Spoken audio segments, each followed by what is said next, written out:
या 33 प्रश्नांची उत्तरे तुम्हाला जनगणनेदरम्यान द्यावी लागणार आहे।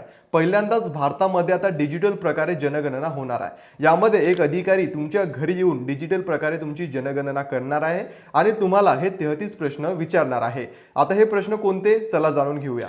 तुमचा घराचा क्रमांक काय आहे, कुटुंब प्रमुखांचा मोबाईल नंबर, कुटुंब प्रमुखाचे लिंग काय आहे, जात कोणती आहे, कुटुंबात किती सदस्य आहे, कुटुंब प्रमुखाचे नाव काय आहे, विवाहित जोडप्यांची संख्या किती आहे, घराची मालकी कोणत्या स्थितीत आहे, घरात किती खोल्या आहे, शौचालय आहे का, शौचालयाचा प्रकार कोणता आहे, सांडपाणी निचरा व्यवस्था आहे का, पिण्याच्या पाण्याचा स्रोत कोणता आहे, विजेचा स्रोत कोणता आहे, बाथरूम आहे का, घरात गॅस कनेक्शन आहे का, घरात टीव्ही आहे का, इंटरनेटची सोय आहे का, घरात रेडिओ किंवा ट्रान्झिस्टर आहे का, स्वयंपाकासाठी मुख्य इंधन कोणते आहे, तुमच्याकडे लॅपटॉप किंवा कम्प्युटर आहे का, खालीलपैकी टेलिफोन, मोबाईल फोन किंवा स्मार्टफोन कोणता आहे, तुमच्याकडे सायकल, स्कूटर किंवा मोटरसायकल आहे का, तुमच्याकडे कोणती कार, जीप किंवा व्हॅन आहे, तुमचे मुख्य अन्न कोणते आहे, तुमचा इमारत क्रमांक किंवा जनगणना क्रमांक काय आहे, घराचा वापर, घराची स्थिती, घराच्या फरशीसाठी वापरलेले मुख्य साहित्य कोणते म्हणजे फरशी, सिमेंट, ग्रेनाइट किंवा मार्बल आहे का, घराच्या भिंतींमध्ये कोणते साहित्य वापरले आहे, घराच्या छतामध्ये कोणते साहित्य वापरले आहे। एवढ्या प्रश्नांची उत्तरे आता तुम्हाला द्यावी लागणार आहे।